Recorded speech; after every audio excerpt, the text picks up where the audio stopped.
What is going on, everybody? Lindy Endzone is back in as well. Got something weird going on. Oh, no, never mind. My voice is actually echoing for whatever reason. It's kind of weird. Yeah, never had that before. Tell you that. Yeah, that's weird. Yeah, that's weird. Yeah, my voice was echoing for a little bit there. Let's unplug this for a second. Yeah, let's unplug that for a second. Let us make sure that y'all can still hear me. Wasn't expecting that. Wasn't expecting that in all honesty. Let's do something a little bit different here. Let's do something a little bit different. I think this is what I want right here. There we go. All right. We got that squared away. What is going on, everyone? Lindy Endzone is in for the touchdown, taking the lead for the Philadelphia Eagles. One video, stream, or podcast at a time. And you know what? I know exactly what's going on here because my stream is playing in the background. Imagine that. Jeez. Simple mistake on a post game. Let's get this fixed up here. We got to do this right. There we go. There we have it. Switch the settings back up. Well, easy rookie mistake right there. There we go. Well, surely I'm not as dominant on StreamYard here in coordinating myself as the Eagles were for the second week in a row in dispatching or commanding the Washington Commanders 24 to 8. Yes, the Eagles have scored as much points as they did in the last meeting against the Minnesota Vikings, and we'll get into a little bit of my concerns going forward. And yes, well, why is it that Lindy is complaining in a win? Well, I'm not necessarily complaining. I got concerns of my own, and while some across the the YouTube space don't, their concern with it isn't as high as mine, but nonetheless, of course, that's why all our opinions are different on the game, and we live to respect it at the same time. So we'll get into that. We'll get into that in a little bit here, but let's go to the comment section here quick. Congrats on 300, Mishkovsky. Thank you. Appreciate you, buddy. Good to see everybody still good to see everybody still going here and good and strong. BLSG, appreciate you, man, as well. Nightings in the building. I'll think about it.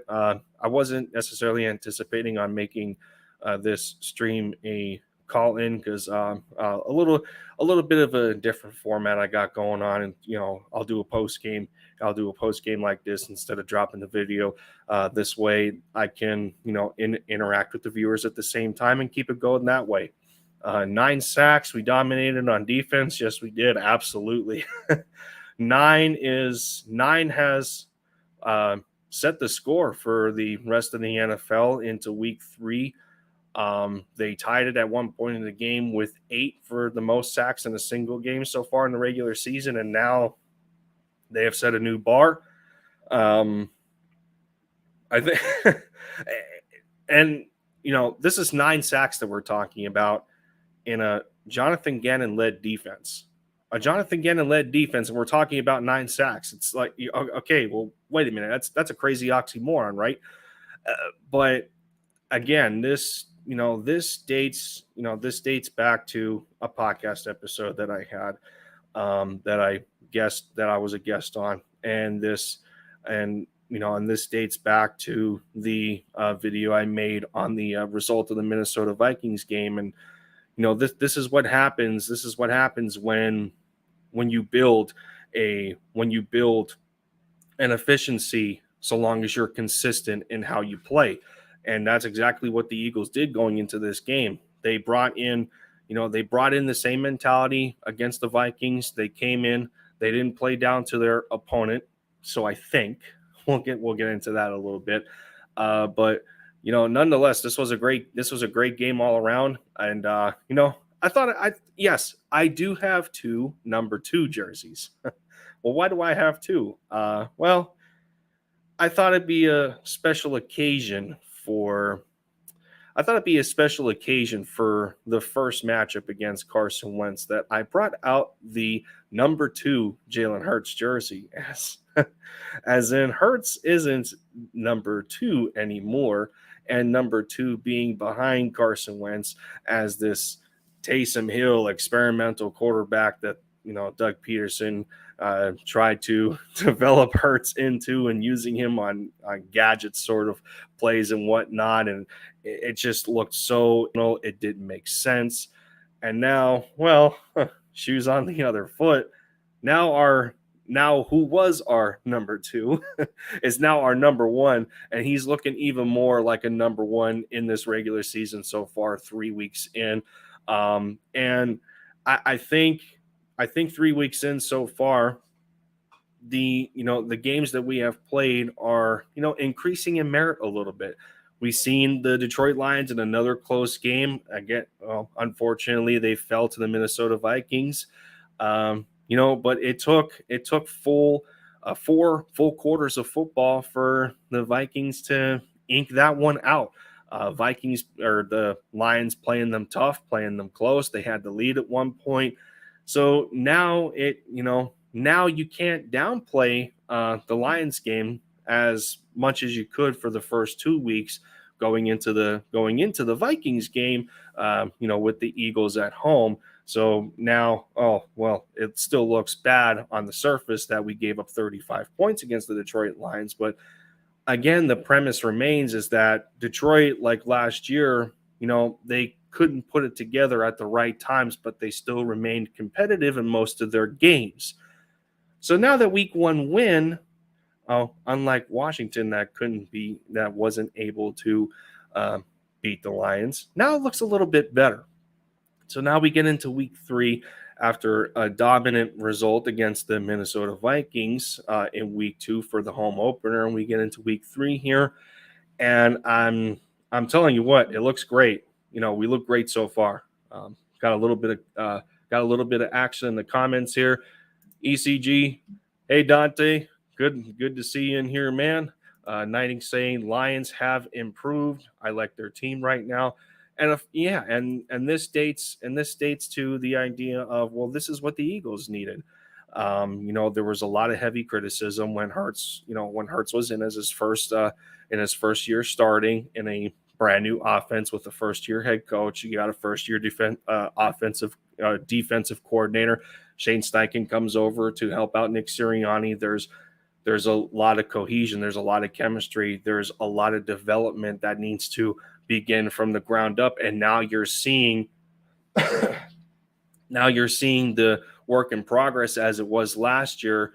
It's starting to gel, and it's starting to mesh over into this season now. And well, with dedication, with devotion, and with concentration to your craft, a lot of that is going to pay off eventually. And that's what's happening to Jalen Hurts, as being a fantastic passer so far. Now, granted, we're not seeing Justin Herbert numbers where he almost threw 90% completion percentage against us last year. We're not seeing low 80s. We're not seeing close to 90. We're not seeing the mid 70s, but it's respectable. It's respectable enough considering the criticism that Jalen Hurts received last year.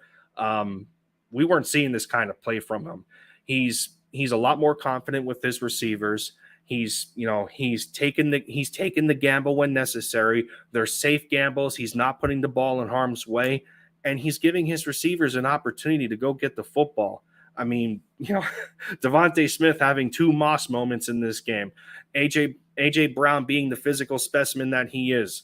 Hurts still hitting him in stride, giving him an opportunity to make a play with the football in his hands. Dallas Goedert being a freight train downfield on tight end screens. My boy Grant Calcaterra getting in there when, unfortunately, Dallas Goedert was on the sideline dealing with a shin issue. But my boy Calcaterra showing off that explosive athleticism, a quick little crosser over the middle, and he just turns upfield for 40 yards.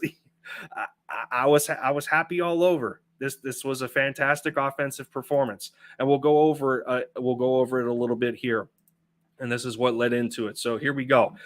Now Hurts going 22 of 35. Again, that's a respectable completion percentage, 63%. Again, another game over 320 yards passing, 3 touchdowns. We're not used to this right now. We're absolutely not used to this right now. We're used to Hurts being, we're used to Hurts being a one read, get out of the pocket type of quarterback. Didn't go through his, hit my mic there.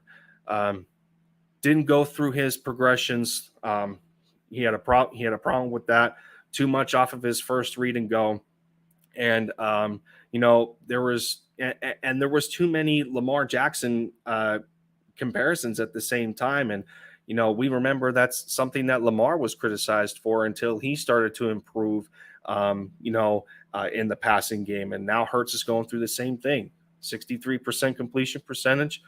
All 3 of his touchdowns were passing touchdowns. Now it's a little different compared to the Vikings game where he had 2 rushing touchdowns, but that's where those rushing touchdowns were warranted, because he couldn't be stopped when he had the ball in his hands, being dynamic that way. But this game plan going in against the Washington Commanders, we had a feeling that defensively Washington was going to present them with a combination of looks, and the Commanders had enough. They had enough homework that they were able to get some answers from. They seen a little bit what Detroit did. They seen a little bit what the Vikings did, and they thought to themselves, okay, well, can we combine that?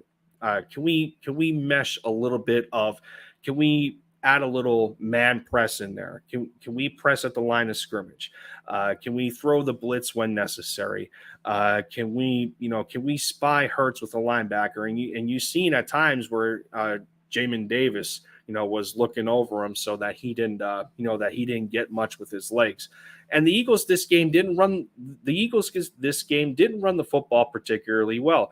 Yes, they had 30 attempts, but when you're averaging only 2.4 yards a carry across everybody that had a carry of the football, whether it was Jalen Hurts with 9 carries, Miles Sanders with 15, Kenny Gainwell had 3 himself. That's, when a team can make you one-dimensional and punish you for it, that's how you lose football games. And that may be, that could potentially be a problem going forward. We will have to see if another team's defense can take advantage of that. Washington wasn't able to. So, we'll see going forward. But nonetheless, one of the biggest criticisms, as we know, Hurts as a passer, he's below average. So you're seeing it in this game. You're seeing it in this game, of course. Devontae Smith at halftime had more total yards than the entire Commanders team did combined. I think he was at 150 or so. The Washington Commanders were barely scraping 60. So you knew you had a little bit of the first half dominance there between a quarterback and a single receiver. A.J. Brown gets into the mix with 85 yards for himself with a touchdown. Devontae Smith reaching almost 170. Calcaterra, again, my man, for a 40-yard gain on one catch. Coming out of the start of the second half there, one of the very first possessions for the Eagles. They hit Calcaterra on a crosser. He goes upfield. Beautiful play there. Goddard, 3 for 26. For big moments, he actually had a touchdown himself off the tight end screen. And this is where it gets a little bit different. The Eagles were able to dominate in time of possession against the Vikings, where there was almost a 8-9 minute difference. This time, it's not necessarily the case. Now you have, with the Commanders almost possessing the football 6 minutes more than the Eagles did. But what matters in the end is if you're efficient when you have the football in your hands. And, well, as you can see, Washington wasn't able to do so. Um, yeah, Carson had a decent completion percentage, 25 of 43. But of course, a lot of his play was dink and dunk. It was underneath. Gannon didn't want to, give up a lot of the big plays, although Carson was able to get Terry McLaurin into the mix and have a receiver over 100 yards. Curtis Samuel getting his contributions in there. And, one of the biggest things going in was, some in the NFL recognizing, Jahan Dotson with his connection with Carson Wentz, and those two having a very good chemistry to start off for the first 3 weeks. And the Eagles were able to hold him to 2 receptions for 10 yards on 8 targets. That's a pretty darn good consistency when you're talking about the Eagles defense there. Again, red zone efficiency for Washington, only 1 of 3. That's a big difference. You've seen the Eagles were able to get a massive stop on 4th and goal. Avonte Maddox making a big play and blowing up the tight end, slowing them down just enough that the rest of the D-line can get to them, stuff them. They, and this is on the fact that, and it was just a bad decision on Jordan Davis's part. But, you let them to a field goal. They only get 3 points off of it. But that penalty sets them up for a fresh set of downs so that they can get 7. But again, the reliability of the defense for 2 weeks in a row has been phenomenal. Yes, we're seeing some of that soft coverage, nothing cheap, nothing deep, but it worked in the Eagles' favor because Carson Wentz and the Commanders were not able to capitalize on the short yardage game, to where we've seen teams in the past pick the Eagles apart because quarterbacks are getting the ball out quick. They're not holding on to it too long, so on and so forth. So you'll take a lot of what you see on the surface here between the pass to run ratio. Third down, not very much. And a lot of the third down percentage, or the lack thereof in conversions, has to do more so with the second half and a teensy tiny bit of the first quarter. But again, the first quarter was another situation in which it took the Eagles a little bit to get going, much like when you go out to your car in the wintertime and you want to warm it up a little bit. You get the defroster going, you get the heat going, so you're not going from the cold outside to a cold car. And that's pretty much how it worked for the Eagles in week 2 and week 3 early in the game at the first quarter. So they had to warm themselves up a little bit, but once they got going, they couldn't be stopped. But unfortunately to me, this again was another lopsided game. They score all their points in the first half, and then they put a big goose egg in the second half, flat 0. They could not get anything consistent. They couldn't get themselves going. Between 3 and outs, they get a good first down for momentum. They're not able to sustain drives, and I'm sure this is going to be a topic of discussion yet again for the second week in a row going forward. Is this downplaying an opponent? Is this is this some sort of preservation and letting off on our aggressiveness and saving energy for teams the following week? I don't know. You can chalk it up however you want to this point, but it is a little bit concerning to me. I'm not going to lie, but I'm not exactly sure. So Caitlin saying, what a great start at 3-0. Beautiful plays were made. Yes, they were, offensively and defensively. You can't, there's no denying that at all. Brandon Manton, yes, sir. Yes, I did. I kind of, I kind of been up and down off of it. It doesn't want to stay at 300. It doesn't want to stay there. But it is what it is. I haven't gotten into I got out of the mindset of being one to ask for subscriptions and everything, and it's like a dead horse. It's like a dead horse being beaten. I'm not gonna. It is what it is. It's it's up to the viewer. It's totally up to the viewer. But I'm just gonna keep providing content the way that I do, and anything in terms of that is equal appreciation. So thank you to everybody for the celebration of 300. As I just keep pushing on. Excuse me. So with that said, let's get into the defense a little bit, and we'll bring it up here once more. We're going to keep the offensive statistics up there for the Washington Commanders, because a lot of this was in part of what the Eagles were able to do defensively in staying consistent. Therefore, they are efficient for pretty much the entire game. Until they relaxed a little bit more so in the fourth quarter than the first through the third. Washington was only 6 of 17 on third down. You'll take that as a defense. They did not allow any fourth down conversions. And again, this is a preface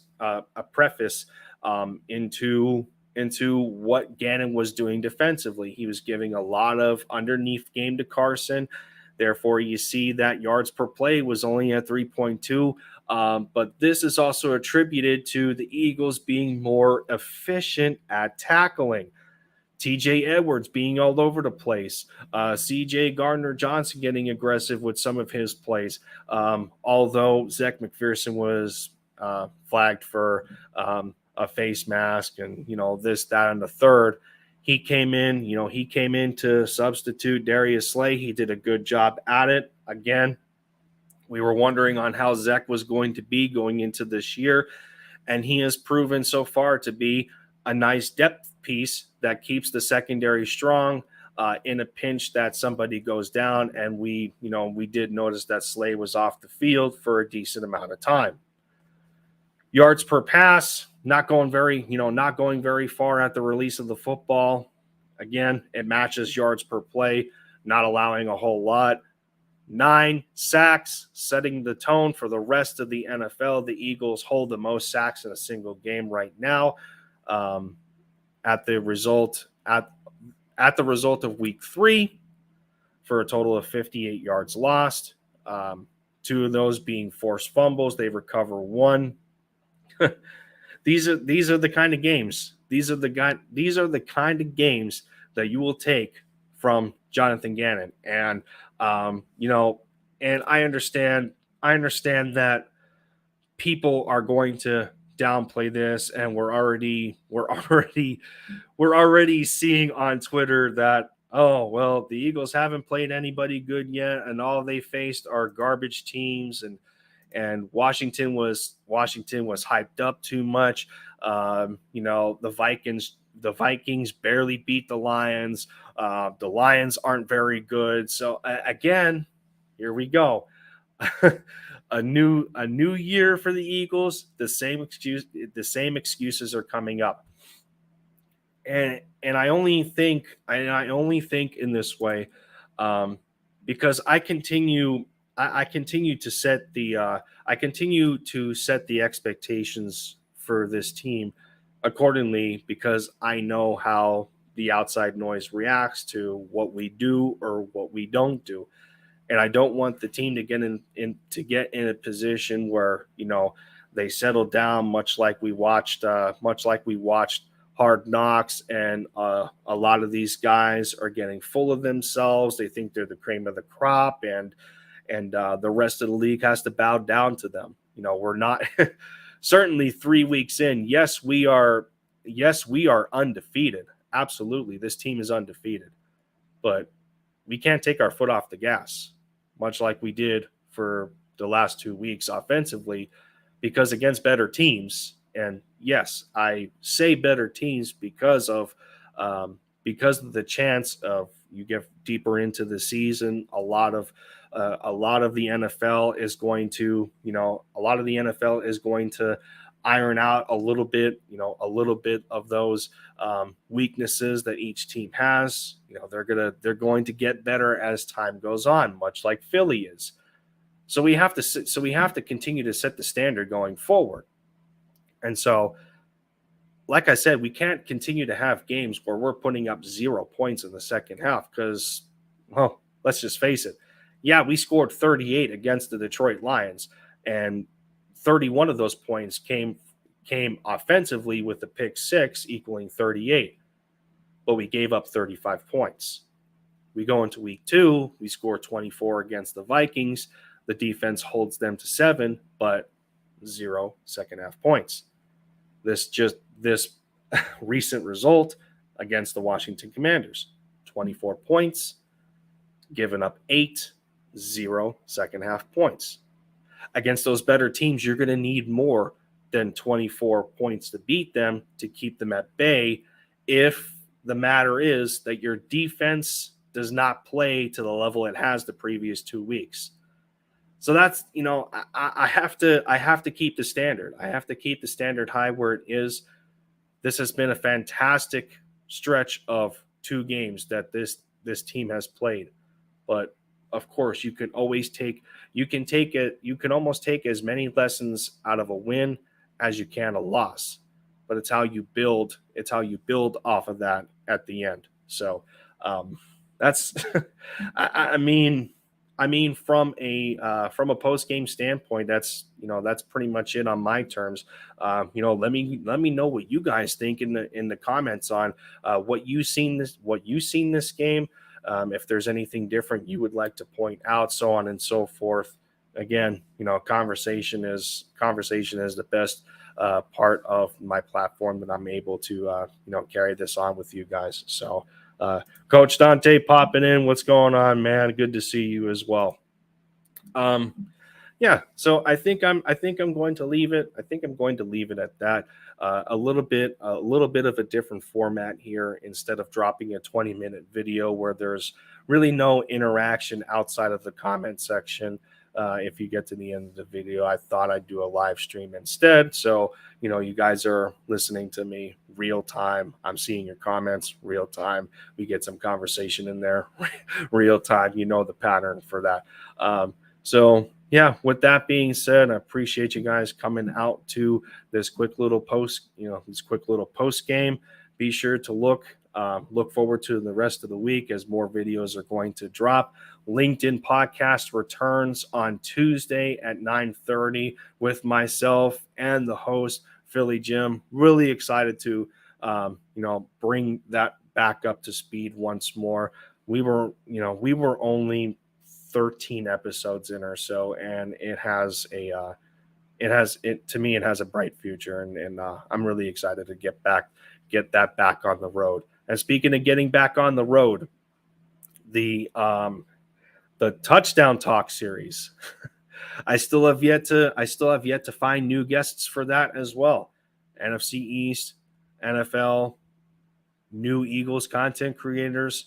We gotta get the ball rolling on that as well. So yeah, that's a little bit of a glimpse going into the channel going forward here. And thank you to everybody that has been here, again, awaiting my return and sticking with me the rest of the way as I try to ramp up the content to another level, giving you guys some statistical stuff here for the game and whatnot. But with that said, thank you for tuning in, everybody. You already know the deal with me. Fly Eagles fly, bleed green. Have yourselves a good week until we play Jacksonville. Tell those Washington fans a thing or two and take it all out on number 11. But I will shout out to Jason Kelsey for still doing a jersey swap with Carson. Awesome sportsmanship there, because they were teammates at one time, and it's still good to see something like that, even though he's not reflected very well on the fan base at times. But yeah, we're all human at the end of the day, and it's still something nice to see. But yeah, with that said, I'm gonna get out of here, everybody. Fly Eagles, fly bleed green. Take care of yourselves, and until next time, I will see y'all.